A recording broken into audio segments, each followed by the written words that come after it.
नमस्कार दोस्तों, स्वागत है आप सभी का मेरे YouTube channel India education centre में। तो दोस्तों, आज हम क्लास 10th का फिजिक्स का पहला चैप्टर का ये 5वां लेक्चर होगा, जिसमें मोस्ट इम्पॉर्टेंट टॉपिक को पढ़ेंगे। यह टॉपिक आपके एग्जाम के दृष्टिकोण से बहुत ही आवश्यक है। इससे 2 नंबर का ऑब्जेक्टिव या तो 2 नंबर का सब्जेक्टिव पूछेगा तो पूछेगा ही। तो चलिए हम स्टार्ट करते हैं अपने सेशन को। दोस्तों, यदि आपको मेरा वीडियो अच्छा लगे तो प्लीज़ मेरे चैनल को सब्सक्राइब करें, वीडियो को लाइक करो, दोस्तों में शेयर करें। यदि आपका इस सेशन का या किसी भी सेशन का नोट्स चाहिए या पीडीएफ चाहिए या आपको इससे संबंधित जो प्रश्न मैं कराऊंगा उसका पीडीएफ चाहिए, तो प्लीज़ आप मेरे टेलीग्राम के चैनल से जुड़ सकते हैं, जिसका लिंक मैंने डिस्क्रिप्शन बॉक्स में डाल दिया है। तो स्टार्ट करते हैं अपने सेशन को। तो देखिए, कल हमने 13 टॉपिक पढ़ा था। आज जो टॉपिक का नाम है 14वां प्रकाश का परावर्तन। तो इस प्रकाश के परावर्तन के टॉपिक का जो परावर्तन है, इसकी परिभाषा का देखेंगे, प्रकार को देखेंगे और इसके जो महत्वपूर्ण बिंदु है उसे भी देखेंगे। तो स्टार्ट करते हैं। देखिए, तो सबसे पहले प्रकाश का परावर्तन, इसकी परिभाषा को पहले लिखते हैं। तो प्रकाश के परावर्तन की परिभाषा क्या कहता है? प्रकाश किरण का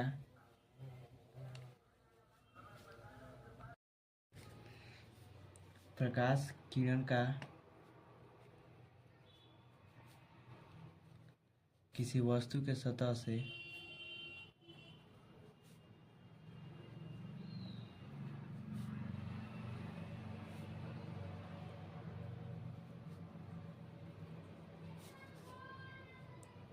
टकराकर पुनः उसी माध्यम में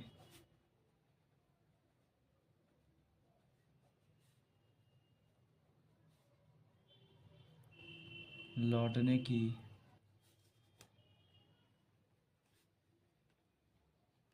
घटना को प्रकाश का परावर्तन कहते हैं।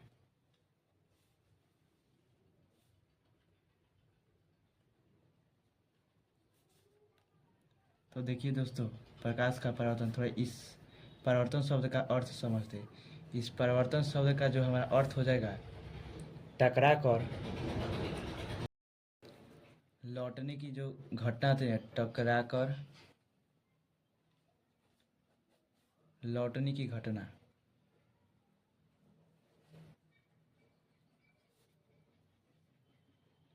परावर्तन एक घटना होता है जिसमें कोई भी वस्तु टकरा कर लौट जाता है।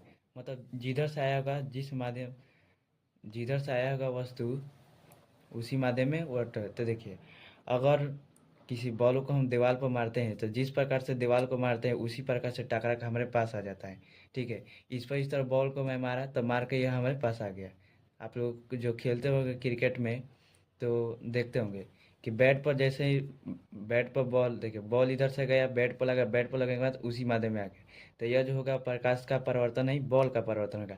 और जब प्रकाश किसी वस्तु के सतह पर टकराया, टकरा कर उसी माध्यम में लौट गया, तो वो हो जाएगा प्रकाश का परिवर्तन। ठीक है, तो वही लिखे, प्रकाश किरण का किसी वस्तु के सतह से टकरा कर उसी माध्यम में लौटने की घटना को प्रकाश का परावर्तन कहते हैं। यहाँ पर देखो, हम एक माध्यम शब्द लिखे हैं। ठीक है, तो इस माध्यम शब्द का हम पढ़ाए थे प्रकाशीय माध्यम, मतलब प्रकाश जिस माध्यम से या जिस क्षेत्र में चलता है। तो माध्यम दो प्रकार का होता है, जो प्रकाशीय माध्यम होता है, अर्थात प्रकाश जो ना क्षेत्र में चलता है उस माध्यम को ही प्रकाशीय माध्यम कहते हैं, या जिस माध्यम में चलता है। तो यहाँ पर जो माध्यम होगा वो समांगी माध्यम है, मतलब कि प्रत्येक बिंदु का बनावट जो होगा उस माध्यम का समान होगा, मतलब अपवर्तनांक जो होगा समान होगा। हम बताए थे, यह पूछता है आपके जो एग्जाम होता है ना, उसमें पूछता है कि समांगी जो माध्यम होता है, प्रकाशीय माध्यम, उसका अपवर्तनांक होता है तो समान होता है, क्योंकि प्रत्येक बिंदु की बनावट समान होती है। तो देखिए, यहाँ पर माध्यम जो होगा प्रकाशीय माध्यम होगा और यह माध्यम होगा समान, मतलब कि परिवर्तन के लिए हमेशा माध्यम समान होना चाहिए। देखिए ना, यहाँ पर चित्र के द्वारा हम दिखाते हैं आपको।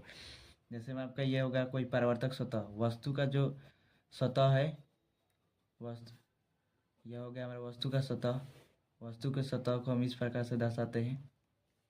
इस पर देखिए, एक प्रकाश की किरण आपतित हुई, इस तरह से आपतित हुई और इसी प्रकार से आपकी उसी माध्यम में जो है ये चली गई। तो प्रकाश की आपतित हुई और इस तरह से यह परिवर्तित हो गई। अब देखिए, यहाँ इधर भी हवा हमारा माध्यम है, माध्यम हमारा इधर भी हवा है और इधर भी हवा है, तो देखिए यहाँ पर माध्यम समान है ना, मतलब आपतित किरण का जो माध्यम है इधर भी जो माध्यम है परावर्तित किरण है, ठीक है। तो इस वाले किरण को हम आपतित किरण कहते हैं।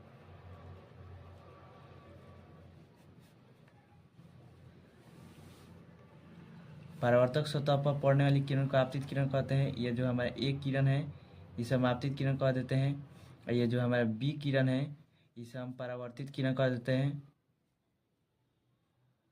ये हमारा परावर्तित किरण हो गया। आइए हमारा हो गया परावर्तक सतह या वस्तु का सतह।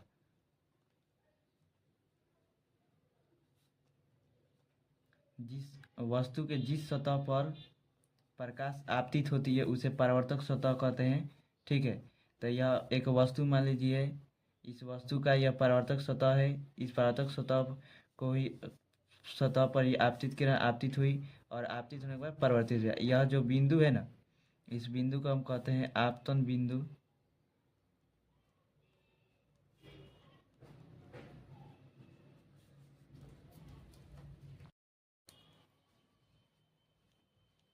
यह जो एक हम डॉट डॉट करके एक लाइन रेखा खींचे हैं जो आपतन बिंदु पर डाले हैं, तो इस आपतन बिंदु पर डाला गया जो यह रेखा है यह अभिलंब कहलाता था। तो जो आपतन बिंदु पर लंब डाले हैं यही लंब हमारा क्या कहलाता है, आपका अभिलंब कहलाता है। तो अभिलंब को एन से सूचित कर देते हैं। अंग्रेजी में अभिलंब को हम नॉर्मल कहते हैं, इसलिए अभिलंब हो गया हमारा। इसे हम बाद में फिर पढ़ाएंगे, नॉर्मल कहते हैं इसे, इसलिए इसे एन से। आपतन बिंदु आपतित क्यों गई, ये हो गया। तो यह हमारा होगा प्रकार। देखिए तो यहाँ पर माध्यम समान है, तो माध्यम जब भी समान होगा तभी जाकर परिवर्तन की प्रक्रिया होगी। इधर हवा है इधर हवा है, आपतित किरण परावर्तित किरण हो गया। प्रकाश आया, आकर टकरा कर वस्तु के उसी माध्यम में लौट गया, मतलब प्रकाश का आपतित होना और टकरा कर सतह से उसी माध्यम में लौटने की घटना को देखिए, हवा वही माध्यम में इसी माध्यम में लौट गया, तो टकरा कर लौटने की घटना में प्रकाश का परिवर्तन हो गया। एकदम आसान भाषा में परिभाषा को समझे, कोई भी कठिनाई समस्या नहीं हुआ। अब देखिए हम जो यह प्रकाश का परावर्तन है, इस प्रकाश का परावर्तन से संबंधित कुछ महत्वपूर्ण बिंदु है, इस महत्वपूर्ण बिंदु को देखते हैं। देखिए तो प्रकाश के परावर्तन में महत्वपूर्ण बिंदु कौन कौन सा आपका, एक आपतित किरण है, एक परावर्तित किरण है, एक अभिलंब है, एक आपतन बिंदु आपका, एक परावर्तक सतह। तो इस सभी को हम देखते हैं कि इसे परिभाषित किस प्रकार से करेंगे। इससे भी 2 नंबर का प्रश्न पूछ देता है। तो चलिए हम समझते हैं। अभी हमारा जो 14 नंबर 15 नंबर टॉपिक होगा, इस 15 नंबर टॉपिक का नाम देंगे। देखिए ये प्रकाश का परावर्तन का परिभाषा हम समझ लिए। अब इस प्रकाश के परावर्तन का परिभाषा समझने के बाद हम इसके नियम को समझते हैं कि प्रकाश के परावर्तन का नियम क्या है। तो इस नियम को पहले समझने के लिए पहले हम कुछ महत्वपूर्ण बिंदु को थोड़ा सा समझेंगे। तो वही लिखते हैं, प्रकाश के परावर्तन से संबंधित कुछ महत्वपूर्ण बिंदु। प्रकाश के परावर्तन से संबंधित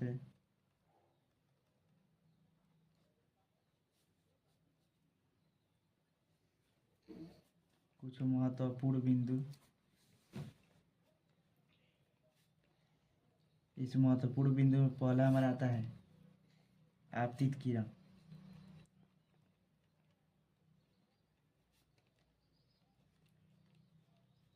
तो आपतित किरण की पहले परिभाषा देखेंगे, इसका जो सूचित करने की जो चिन्ह होता है उसे देखेंगे। देखिए इस परावर्तन के जो प्रकाश का परावर्तन है इससे संबंधित महत्वपूर्ण बिंदु को हम समझ रहे हैं, तो उसका हमें आसानी होगी। किसका जी, तो इसके नियम को समझने में बहुत ही आसानी होगी कि उसका नियम क्या है प्रकाश के परावर्तन का।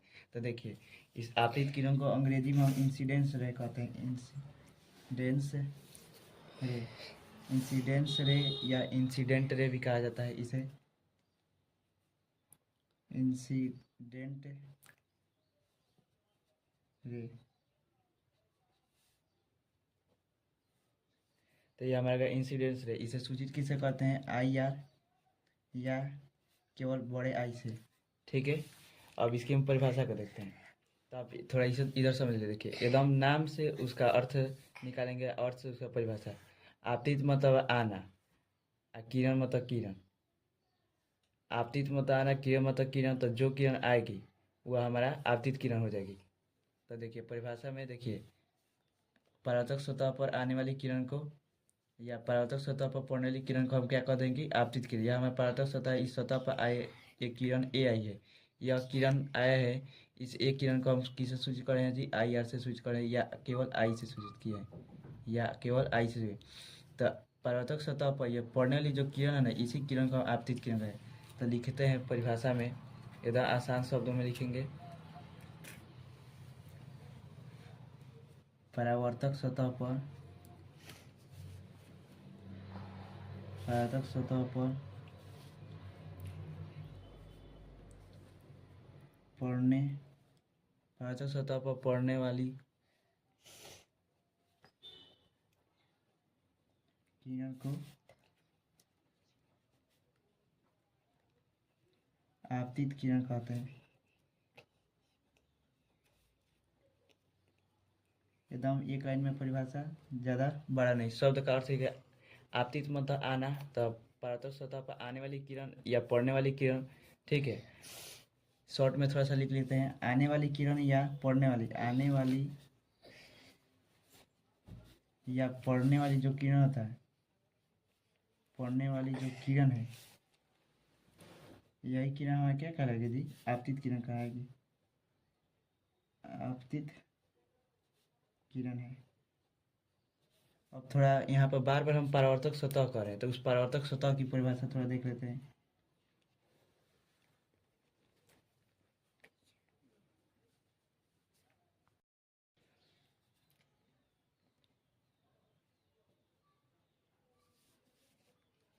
परावर्तक सतह को अंग्रेजी में रिफ्लेक्टेड सरफेस कहा जाता है, या इसे रिफ्लेक्टिंग सरफेस भी कहते हैं।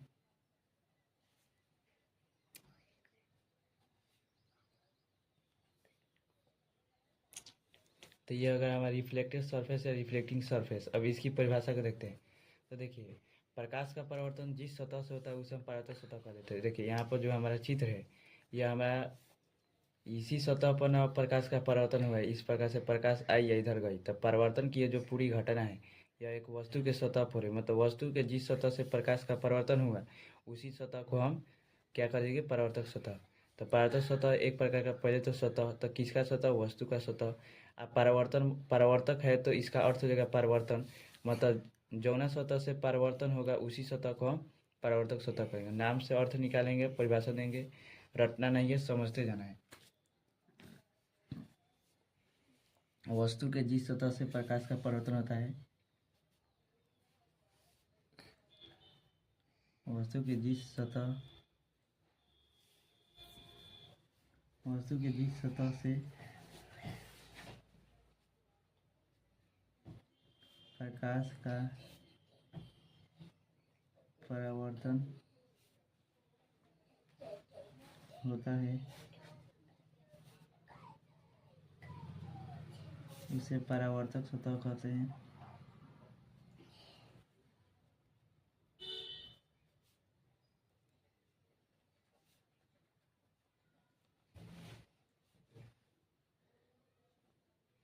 ये हो गया हमारा परावर्तक सतह। तो यहाँ पर जो हमारे परावर्तक सतह है, इस परावर्तक सतह को किसी भी कैपिटल लेटर से हम सूचित कर सकते हैं। हम यहाँ पर इसे पी क्यू मान लेते हैं कि हमारा परावर्तक सतह है। तो हमारा पी क्यू परावर्तक सतह हो गया। उसके बाद हमारा आता है जो तीसरा बिंदु है, परावर्तित किरण किसे कहते हैं।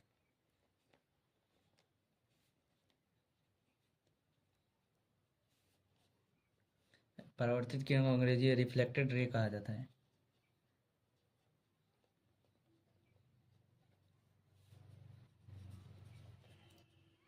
रे मतलब किरण, रिफ्लेक्टेड मतलब परावर्तित होना।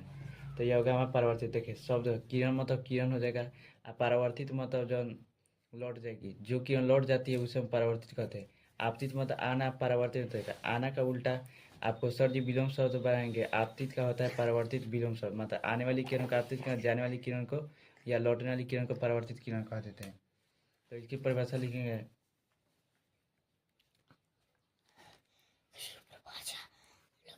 परावर्तक सतह से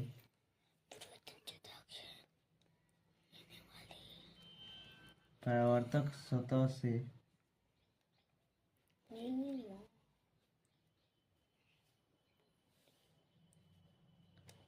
टकरा कर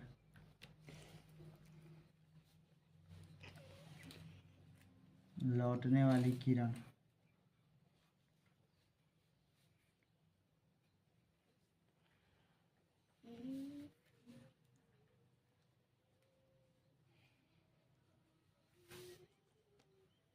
को परावर्तित किरण कहते हैं।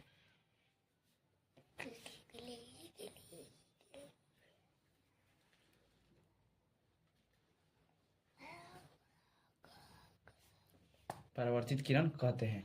तो यहाँ तक हम लोग समझ लिए। एकदम देखिए, आने वाली किरण आपतित और जाने वाली किरण परावर्तित किरण हो गई। अब जो हमारा चौथा बिंदु उसे आपतन बिंदु कहते हैं। इस आपतन बिंदु को अंग्रेजी में पॉइंट ऑफ इंसिडेंस कहते हैं। अब इसकी परिभाषा को देखते हैं। बिंदु मतलब हमारा बिंदु का, आपतन मतलब आने, देखिए यहाँ आपतन के मतलब, देखिए आपतन आया है ना, इस आपतन शब्द का अर्थ आपतित किरण से आ रहा है कि आपतित किरण, कि आपतित किरण जो है ना, वो आपतित किरण से निकला है आपतन। तो देखिए यह हमारा हो गया परावर्तक सतह। पीछे हम बताएं कि यह हो गया हमारा परावर्तक सतह जिसे हम पी क्यू माने थे। यह हो गया हमें आपतित किरण जिसे आई आर से सूचित करते हैं, और जो परावर्तित किरण उसे आर आर से सूचित करते, क्योंकि रे ऑफ रिफ्लेक्टेड या रिफ्लेक्टेड रे आर आर से, या इसे हम आई से सूचित कर देते हैं, इसे केवल कैपिटल लेटर से सूचित कर देते हैं। ठीक है, तो यह हो गया हमें आपतित किरण, यह हो गया परावर्तित किरण, यह जो हो गया हमारा अभिलंब हो गया, जिसे अंग्रेजी में नॉर्मल कहा जाता है अभिलंब को। तो यह हमारा एन हो गया। ठीक है, और ये हमारा परावर्तक। तो देखिए यहाँ पर जो बिंदु है ना, इसी बिंदु को हम आपतन बिंदु कहते हैं। आपतन बिंदु, आपतन बिंदु को अंग्रेजी में क्या कहते हैं आप देखते हैं। इस आपतन बिंदु को जीरो से स्विच करते हैं, मतलब इसे ओ से स्विच करते हैं, आपतन बिंदु है। अब देखिए परावर्तक सतह पर स्थित वह बिंदु, यह बिंदु है ना जहाँ पर आपतित किरण टकराती है, उसे हम आपतन बिंदु कहते हैं। यह आपतित किरण आके यहाँ पर टकराई ना, इसी बिंदु को हम क्या कर देंगे, आपतन बिंदु। तो लिखेंगे परिभाषा में, परावर्तक सतह पर स्थित वह बिंदु, परावर्तक या परावर्तक सतह पर, परावर्तक सतह पर वह बिंदु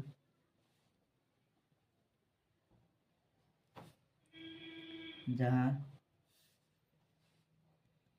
आपतित किरण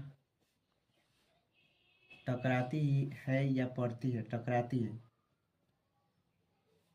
टकराती या पड़ती है, उसे आपतन बिंदु कहते हैं।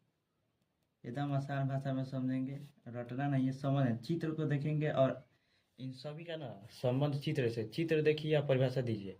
देखिए परावर्तक सतह पर आने वाली किरण को आपतित किरण, और जाने वाली किरण को, मतलब कि परावर्तक सतह से जाने वाली किरण या लौटने वाली किरण को परावर्तित किरण।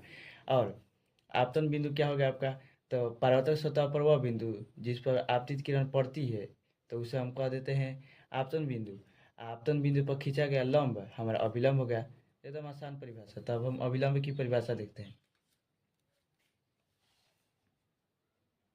पांचवा नंबर जो हमारा है उसे अभिलंब कहते हैं। अभिलंब को हम लंब भी कहते हैं।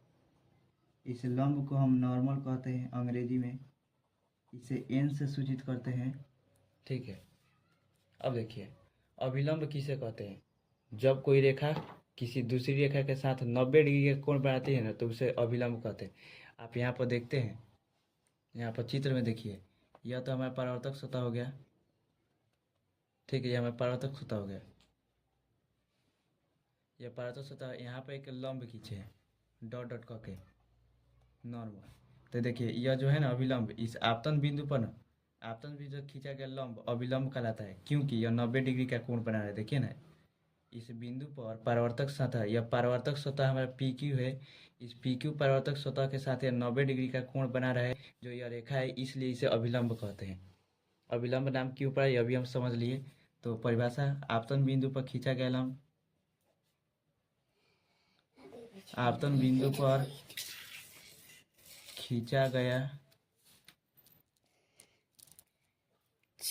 लंब को अभिलंब कहते हैं। ठीक है, अभिलंब कहते हैं। ये हो गया आसान हमारा परिभाषा।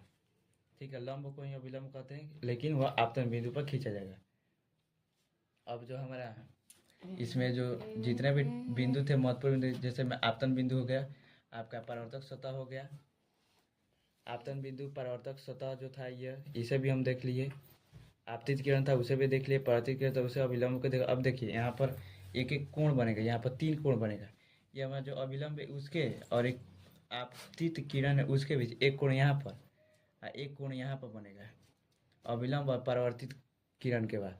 तो देखिए यहाँ पर एक कोण बना, एक यहाँ पर, तो इन दोनों को, तो इस कोण को कह देते हैं आपतित किरण और अभिलंब के बीच बने हुए कोण को हम आप कह देते हैं, और अभिलंब और परावर्तित किरण के बीच बने हुए कोण को परावर्तन कोण कहा जाता है, जिसे आर सूचित करते हैं। अब देखिए यहाँ पर भी कोण बनता है, यह कोण आपको पढ़ने के लिए नहीं मिलेगा 10th में, लेकिन हम बता दें, 12th में आपको बने, इसे हम जिसे सूचित करते हैं, यह जो कोण बनता है इसे हम झुका हुआ कोण कहते हैं, अर्थात एंगल ऑफ ग्लासिंग कहा जाता है, इसे जी से सूचित करते हैं क्योंकि इसे ग्लासिंग कहा जाता है। तो इसकी परिभाषा, परावर्तक सतह और आपतित किरण या परावर्तित किरण के बीच बने हुए कोण को झुका हुआ कोण या ग्लासिंग एंगल कहा जाता है, जिसे जो इधर बना या इधर बना, ये दोनों के साथ होता है, आपतित किरण के भी साथ बनेगा और परावर्तित किरण के साथ भी बनेगा। ठीक है, तो देखो ये कोण यह कोण दोनों समान होता है आपस में, और यह कोण आपस में समान होता है। तो आपतित कोण, परावर्तित कोण या आपतन कोण, परावर्तन कोण एक दूसरे के समान होते हैं। इधर जो कोण बना है ग्लासिंग में, यह एक दूसरे के समान होते हैं। अब इसकी परिभाषा की बात करते हैं। तो इसकी परिभाषा को सबसे पहले खूब आसान शब्दों में समझेंगे, शब्द से अर्थ निकालेंगे, परिभाषा देंगे, रटना नहीं है। तो अब हमारा जो 6वां नंबर बिंदु है, जिसे आपतन कोण कहते हैं, यह जो हमारा आपतन कोण है, इस आपतन कोण को समझ लेते हैं। इसे एंगल ऑफ इंसिडेंस कहा जाता है, एंगल ऑफ इंसिडेंस कहा जाता है। ठीक है, आपतन कोण या एंगल ऑफ इंसिडेंस। परिभाषा एकदम जल्दी देख लेते हैं। आपतन, आपतित किरण एवं अभिलंब के बीच बने कोण को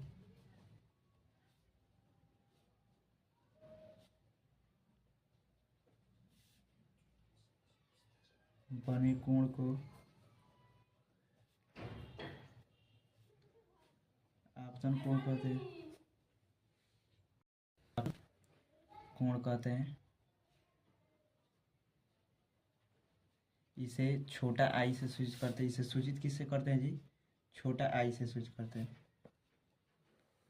ये हो गया। देखिए, तो परिभाषा से आपतन मत आपतित किरण, कोण मत कोण, आपतित किरण और अभिलंब के बीच बना कोण आपतन कोण कहेगा। अब 7वां नंबर आता है जो कोण है, उस कोण को देख लेते हैं।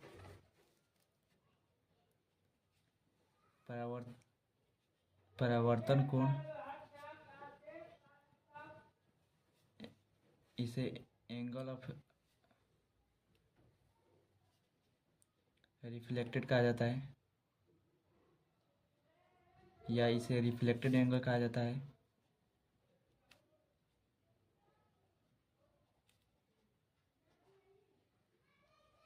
ठीक है, रिफ्लेक्टेड एंगल कह देते हैं। परिभाषा लिखते हैं एकदम आसान शब्दों में। परावर्तित किरण एवं अभिलंब के बीच बने कोण को, अभिलंब के बीच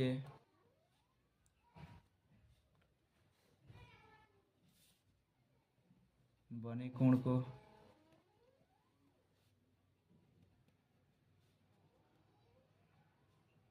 परावर्तन कोण कहते हैं।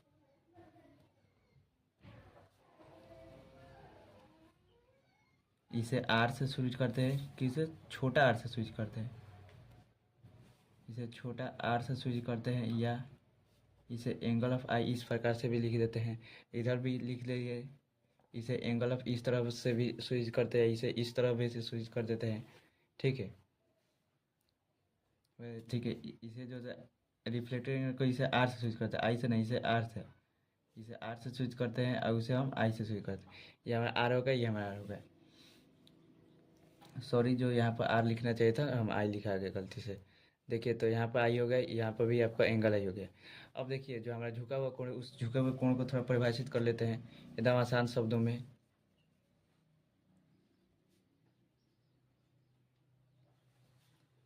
झुका हुआ कोण को, यह कोण आपको 10th में नहीं पढ़ना है। आप जब 12th में जाएगा तो आपको ऑप्टिक्स चैप्टर है, उस ऑप्टिक्स चैप्टर में इसे हम ग्लासिंग एंगल लगाते हैं, ग्लासिंग एंगल कहते हैं। यह कोण जो होता है आपतित किरण अभिलंब परावर्तक सतह और अभिलंब, भले परावर्तक सतह या आपतित किरण या परावर्तित किरण हो सकती है, उसके बीच में। तो देखिए परावर्तक सतह है उस सतह के बीच, परावर्तक सतह,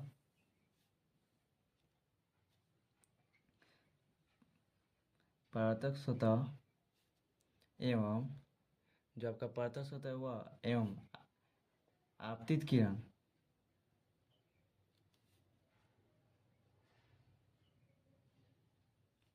या परावर्तित किरण, दोनों में से कोई एक हो सकती है।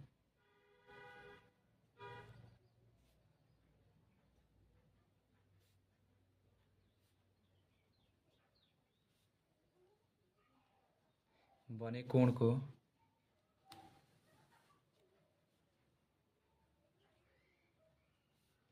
बने कोण को क्या कहते हैं जी? तो इसे हम कहते हैं झुका हुआ कोण कह देंगे।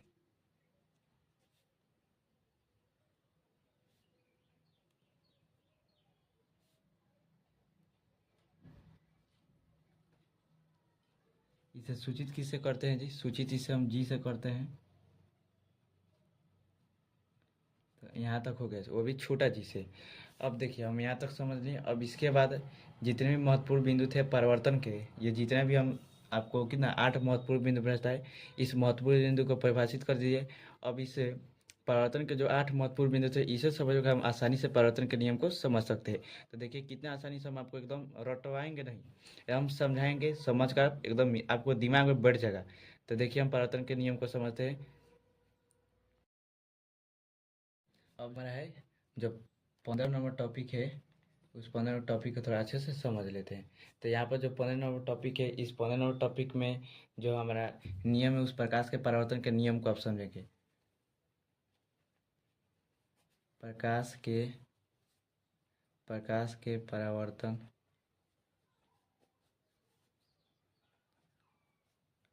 दो प्रकाश के परावर्तन के दो नियम,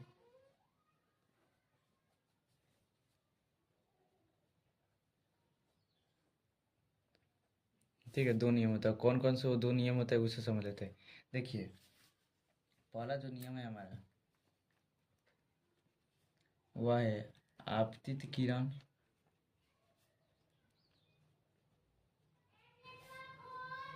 अभिलंब एवं परावर्तित किरण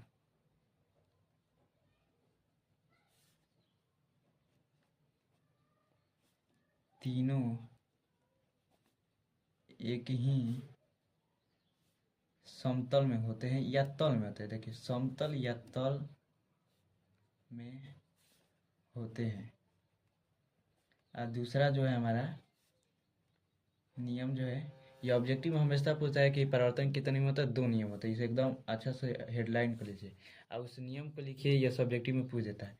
तो देखिए दूसरा जो है इसे पर अच्छा सा ध्यान दीजिएगा, इस पर ऑब्जेक्टिव पूछता है, बहुत अच्छा सा ऑब्जेक्टिव है। जो आपतन कोण है एवं परावर्तन कोण है,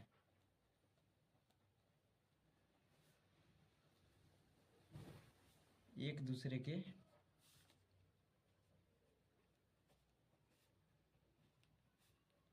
बराबर होते हैं।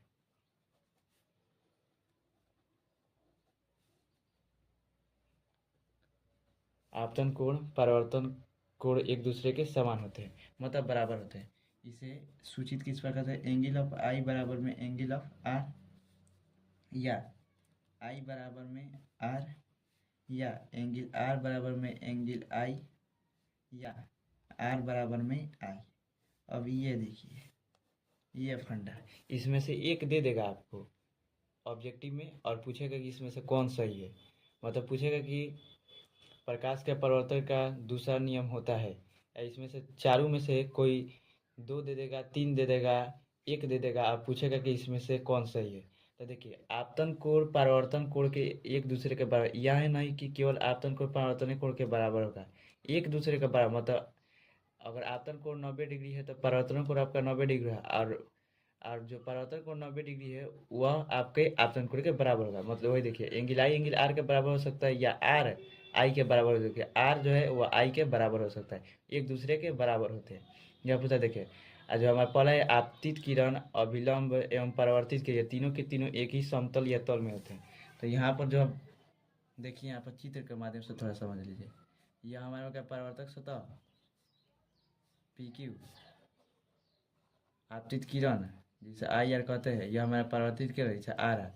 देखिए, जो यह आपतित किरण है, ये जो परावर्तित किरण है, जो ये इसमें आपतन बिंदु पर अभिलंब डाले, ये तीनों के दिन यह देखिए हई जो है, यह जो है और यह जो है, ये तीनों के तीनों एक ही तल में है ना। हई एक हमारा समतल या तल है, जो परावर्तक सतह है, यह इसे हम परावर्तक सतह कहें। ये जो हमारा परावर्तक सतह है, परावर्तक सतह के ही न तल में है या समतल में है, तो मतलब तीनों के तीनों एक ही तल में है। एक ही गो तल है, हई जो ये एगो परावर्तक सतह एक ही गो तल है, इ तीनों तल में तीनों एक ही बिंदु पर है।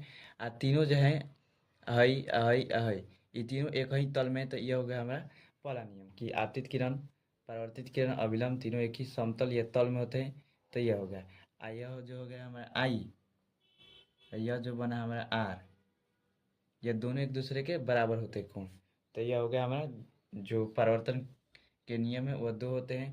पहला कौन होता है, दूसरा कौन होता है, हम आपको समझा दिए। रटना नहीं है, चित्र बनाइएगा, देखिएगा, फट देना लिख दीजिएगा कि हाँ यही देखिए। चित्र जब याद नहीं है कि देखिएगा, ये तीनों एक ही बिंदु होते एक ही तल में है, तो देख कर लिखता है हाई कौन एक ही तल में होते हैं। हो गया हमारा पहला नियम। दूसरा नियम में आई आपका आर दिखाई दे रहा है कि एकदम बराबर है, तो यह लिख दीजिएगा।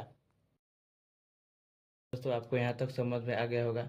दोस्तों इससे के बाद हम कल जो इसके प्रकार है उस प्रकार को पढ़ेंगे और अगले टॉपिक को पढ़ेंगे और आसानी से समझेंगे। तब तक के लिए दोस्तों जय हिंद, जय भारत।